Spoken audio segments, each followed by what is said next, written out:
Okay, well, good morning and welcome to DT Study.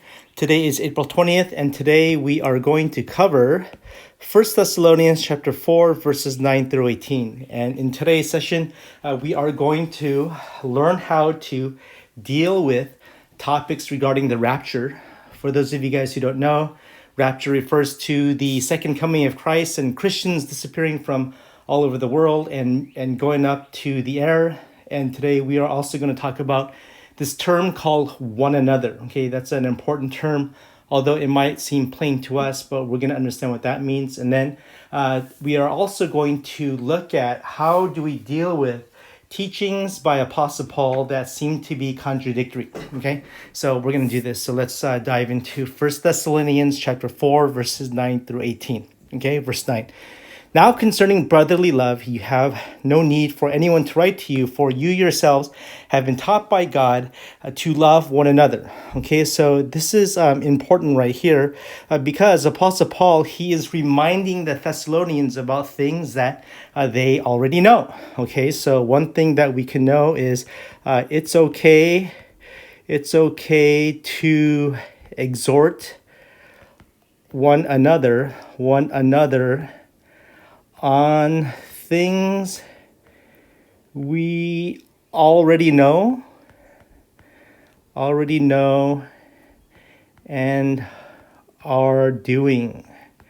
Okay, because in verse 7, for that indeed is what you're doing. So the Thessalonians, they are already doing these things to all the brothers throughout Macedonia. Okay, so why does Apostle Paul remind them again? It's so that he can urge them, but to urge you, brothers, to do this more and more. Okay, so let's stop here. So it's okay for us to exhort one another on things that we already know. I know that might seem like nagging, but we must never, ever get used to our brothers and sisters encouraging us to keep on living our faith, loving one another. Why? Because it's important that we love one another more and more. Okay, so that's the second thing. Love more and more. Okay, so this really speaks to the attitude that says, well, I've done enough for Jesus. I've served God. I think I've done enough. Now it's time for me to take care of myself. And there is nothing in Christian life that ever teaches that. I think that is some sentiment that people kind of say. That's a worldly kind of thinking. I've done enough. Now it's time for me. If you think about it, if you're in a serious relationship, or in your relationships, imagine if you were married, if your spouse said, well, I think I've done enough for you, it's time for me to take care of myself. Or if a parent said, I think I've done enough, it's time for me to take care of myself. If that is that kind of sentiment, then you know that that sentiment is really dangerous. And so that is not allowed for any of God's people. We're to call to love each other more and more. So our love has to just increase. And so we can never, ever take a break from that. And we can never think that we can do so, but we have to live with that kind of mentality. Okay. Now regarding one another. Now this is important because this appears in the New Testament so many times. Okay. The Greek word for this is allelon, and the reason why it's important is because of the frequency. And so allelon, or one another, it refers to your brothers and sisters in Christ, the people at your church. And you are primarily called to love the people in your church, people in your small group, brothers and sisters, your peers, those people that you might be mentoring, and those who are mentoring you. Okay, so that's really important for you to know. Okay, so that's one another. Okay, now let's move right along. Verse 11. To aspire to live quietly. So he encourages them to love one another, and he says this, to do this more and more, to aspire to live quietly, and to mind your own affairs, and to work with your own hands. Okay, so this is really interesting. So he wants them to live quietly. Oops, I will change that. There we go. To live quietly, to mind your own affairs, to work with your hands, okay, as we instruct you, so that you may walk properly before outsiders and to depend on no one. Okay, so this is really interesting because to me, this seems to contradict what Apostle Paul says elsewhere and contradict other parts of the Bible. Basically, Apostle Paul says in Galatians chapter 6, I think, where he says that we are to bear one another's burdens. But that seems to contradict what Apostle Paul is saying here, because here he's basically saying, be independent, don't bother anyone, live quietly, mind your own affairs, and work with your own hands, etc., etc., etc. And whenever there is a contradiction between a biblical writer, because Apostle Paul, you have to keep in mind, he's writing to different churches. To one church, he might say this, to another church, he might say that, and this and that might contradict. It's important for you to know the context or the reason why he is writing to each church. Okay, and so the Thessalonians, if you're familiar with it, you know that in 2 Thessalonians, Apostle Paul refers to basically Christians who are freeloading off of other Christians. In other words, some Christians in the Thessalonica church, they are taking advantage of the generosity and the welfare of other Christians who are trying to practice and live out the Christian life of loving other people, of helping others with their needs. And so there are some Christians who are not working as a result, but then they're just taking freebies or freeloading off of these other Christians. And Apostle Paul says, basically, that is not good. You have to work with your own hands. I want you to get a job, in other words. And in addition to that, there are other people, and maybe it's the same group of Christians, because they have a whole lot of time, they're just being nosy and just meddling in the affairs of other people, and maybe kind of using their newfound freedoms in Christ to just take the liberty to get into the lives of other people, and they seem to be causing a ruckus. And so Apostle Paul says, don't do that.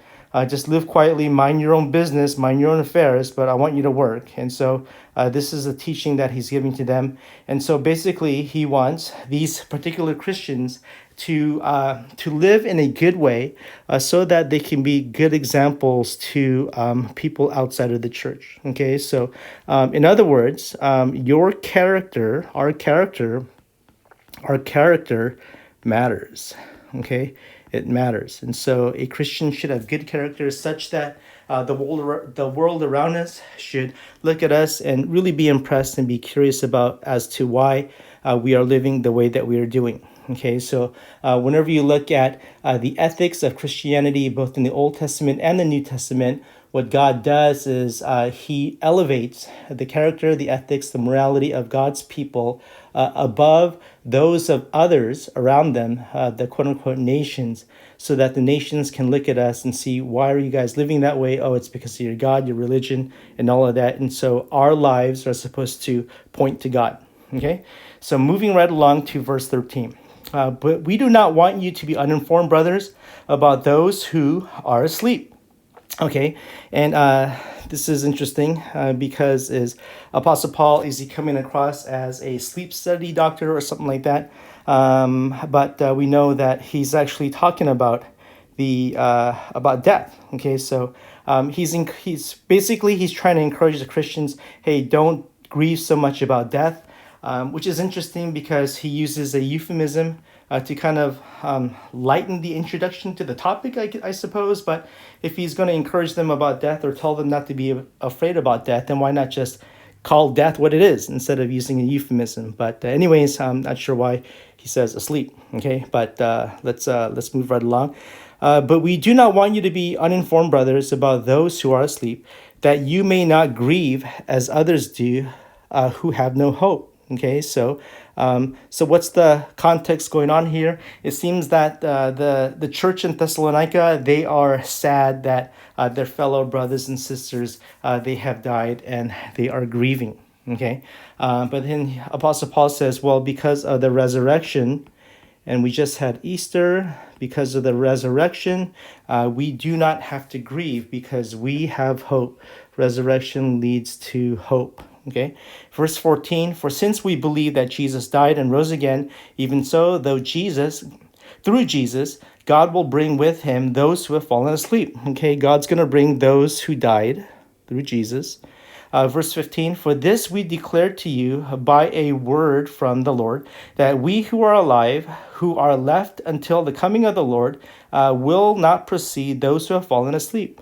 Okay, so this is really important because basically Apostle Paul tells us that Jesus, he is going to come again. Okay, and then verse 16, for the Lord himself will descend from heaven with the cry of a command, with the voice of an archangel, and with the sound of the trumpet of God, and the dead in Christ will rise first. Okay, so Jesus is going to come again, and he's going to descend from the sky, and basically the dead in Christ will rise first. In other words, the people who will experience the newfound resurrected life and body will be those who have perished first.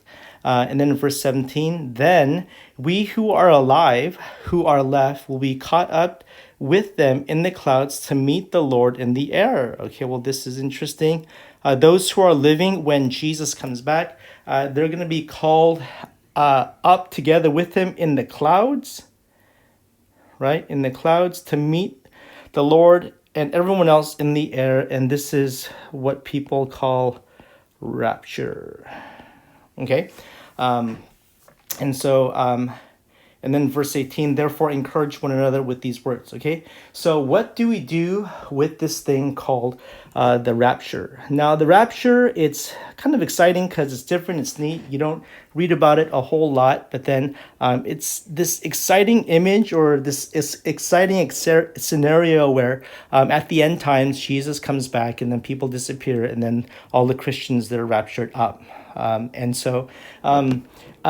just want to advise you, or just to warn you about making any type of application with regarding to the rapture, because this is devotional time and it's mainly to inform you about your character, about your values, your mission statements, some decisions that you need to make. And when it comes to the rapture, what can you possibly do, right? You just have to be there, or you just have to be a Christian, and then God will take you up. So there aren't a whole lot of lessons here, other than if you realize that this rapture is going to happen, and if you realize that there is a resurrection, then the application is for you to be encouraged, right? Encouraged.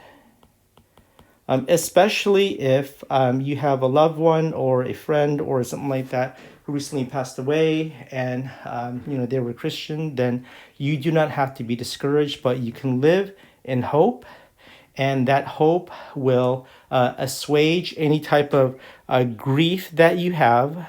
And so you could just be encouraged knowing that, okay, well, it's really great because of Jesus, because of the resurrection, we are all going to be together one day all together. And so another application for that is do not grieve, right? Do not grieve. And I think this is where we, as Christians, we need to have more faith in the resurrection. So I'm really thankful that Easter just happened, but the teaching and message of Easter is that Jesus is alive. He has overcome death. And I think we need to embrace that more, because if we have more faith that there is an eternity, that we will all be together, that the worst thing that can happen to you and to someone that you love is death, that the worst thing that you could experience is this thing of death, well, the message of the resurrection is Jesus has overcome that. And so ultimately, right, ultimately, we do not need to fear, we do not need to grieve, and because of that ultimate hope, that should give us more courage to live out our Christian life more zealously. Because if you don't have that hope, then you're still going to be afraid of death. And if you're still afraid of death, then you're going to live your Christian life cautiously. And basically that means that you're going to live your life for yourself, or try to arrange things so that you're not doing anything zealous for God. And so it's important for us to take this message to heart, that one day rapture will happen. One day the resurrection will happen. We will be all together. So let us not grieve, but let us be encouraged. Okay, and so these are the thoughts that came out. Just a reminder for your DT study: read the passage at least 3 times and then underline it. Find out what's important to you. How do you deal with contradictions? Well, we just studied that. What do we do with this term called one another? Well, we just studied that. And everything that you have exegeted here, what I encourage you to do is then to read the DT questions to see if the topics that you engaged in this text matches these questions, and then that will tell you that you are on a pretty good track of understanding how to read the Bible text. Okay, so that is our DT study for today. That is 1 Thessalonians chapter 4, verses 9 through 18.